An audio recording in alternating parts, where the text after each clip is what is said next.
오늘 우리 함께 볼 말씀 느헤미야 12장 말씀으로 가겠습니다. 느헤미야 12장 1절에서 5절까지의 말씀 보겠습니다.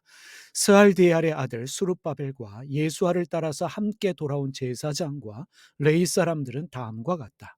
제사장은 스라야와 예레미야와 에스라와 아마랴와 말룩과 하두스와 스가냐와 르흠과 무레목과 이또와 긴느도이와 아비야와 미야민과 마야다와 빌가와 스마야와 요아립과 여다야와 살루아와 아목과 힐기야와 여다야이다. 이들은 예수아 때의 제사장 가문의 우두머리와 그 동료들이다. 유대 왕국은 바벨론에 의해서 멸망하고 난 후에 포로로 끌려갔습니다. 그리고 나서 세 번에 걸쳐서 본국으로 귀환하는데, 첫 번째는 수룹바벨과 함께 돌아왔고 두 번째는 에스라와 함께 돌아왔습니다. 세 번째로 느헤미야와 함께 돌아왔습니다.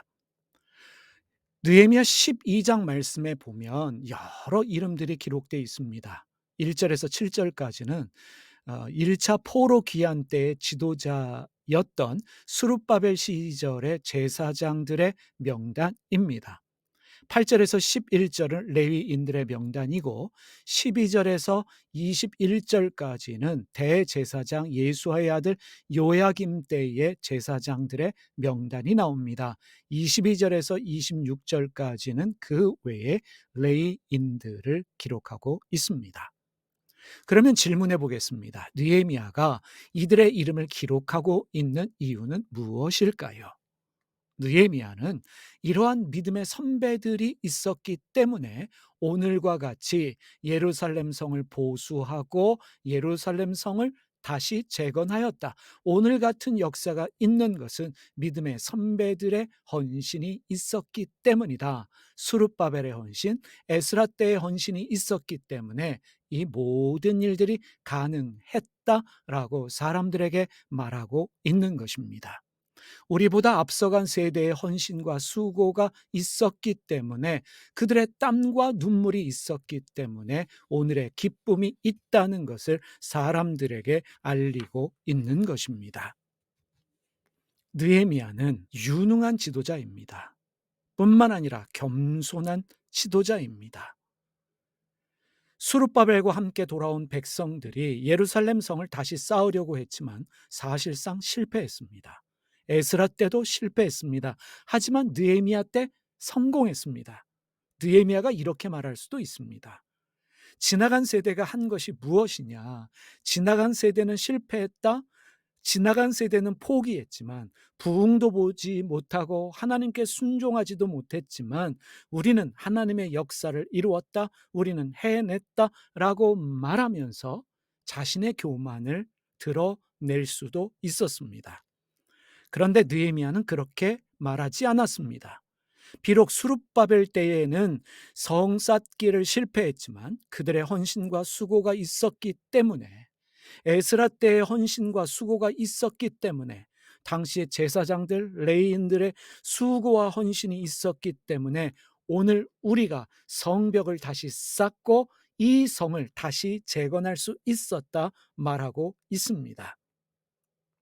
여러분, 우리는 지나간 세대에 대해 감사할 줄 알아야 합니다. 우리의 부모님들에 대하여 감사해야 합니다. 비록 그들이 못나고 못 배우고 눈에 보이는 업적이 없을지라도, 우리를 힘들게 한 일이 있을지라도 그들에 대한 감사한 마음이 있어야 합니다. 왜냐하면 부모가 있기 때문에 오늘의 내가 있기 때문입니다. 지나간 세대, 어른들에 대해서 감사할 줄 아는 것이 바로 겸손입니다. 교회 안에서도 마찬가지입니다. 지난 믿음의 선배들이 있기 때문에 오늘 교회가 있는 것입니다. 그들의 헌신과 수고가 있었기 때문에 오늘의 교회가 있는 것입니다. 대한민국은 빈민국이었습니다. 한때는 필리핀보다, 북한보다도 가난한 나라였습니다. 밥 먹고 살기도 힘든 후진국이었는데 지금은 어떻게 되었습니까? 밥 세 끼 다 먹을 수 있고 남들에게 무시당하지 않는 나라, 남들이 부러워하는 나라가 되었습니다. 세계 열 손가락 안에 드는 경제 대국이 되었습니다. 우리가 잘나서 지금 세대가 잘했기 때문에 지금의 번영이 있는 것이 아닙니다. 우리 부모 세대에 피와 땀과 눈물이 있었기 때문에 오늘의 대한민국이 있었던 것입니다. 어제도 말씀드렸지만 임진왜란 때 나라를 위해 목숨 걸고 싸웠던 선조들이 있습니다. 일본의 나라를 빼앗겼을 때 나라를 되찾고자 목숨 걸고 싸웠던 독립군들이 있었습니다. 우리보다 앞선 세대들의 헌신과 눈물이 있기 때문에 오늘 대한민국이 있고 우리도 있습니다. 이것을 기억하면서 우리는 지난 세대에 대해 감사할 줄 알아야 하는 것입니다. 우리는 지난 세대에 대해서 비난하기보다는 감사할 줄 알아야 합니다. 부모에 대해서, 그리고 우리의 조상들에 대해서, 우리보다 앞서간 세대들에 대해서 존중하며 감사할 줄 알아야 합니다. 그것이 겸손입니다. 특별히 대한민국에 바뀌어야 될 문화가 하나 있습니다. 전임 대통령에 대한 비난을 멈추어야 하는 일입니다. 물론 장단점이 있지요. 못한 것이 많을지라도 잘한 것이 있습니다. 그들을 존중하고 그들의 잘한 것을 칭찬할 줄 아는 문화가 만들어져야 합니다. 우리는 단점을 보고 비난하면서 나를 높이려는 경향이 있습니다. 교만이다라고 말할 수 있겠습니다.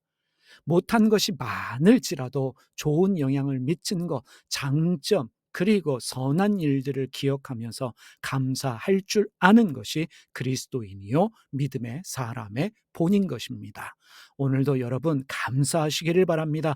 하나님께 감사하지만 부모님께 감사하고 우리의 조상들에 대해서, 우리보다 앞서간 세대들에 대해서 감사하면서 지내시는 날 되시기를 주님의 이름으로 축복합니다. 기도하겠습니다. 살아계신 하나님 아버지, 감사하는 저희가 되게 하여 주시옵소서. 나 잘났다고 나를 내세우는 것이 아니라 지난 세대의 수고와 헌신에 대해서 박수 쳐줄 수 있는, 감사할 수 있는, 찬사를 보낼 수 있는 저희가 되게 하여 주시기를 기도드립니다. 특별히 대한민국의 전임 대통령들에 대해 비난하고 깎아내리는 잘못된 문화가 있습니다. 존중하고 칭찬할 줄 아는, 또 잘한 것은 잘했다라고 말할 수 있는 그러한 겸손함이 저희에게 있게 하여 주시옵소서. 예수님의 이름으로 기도드립니다. 아멘.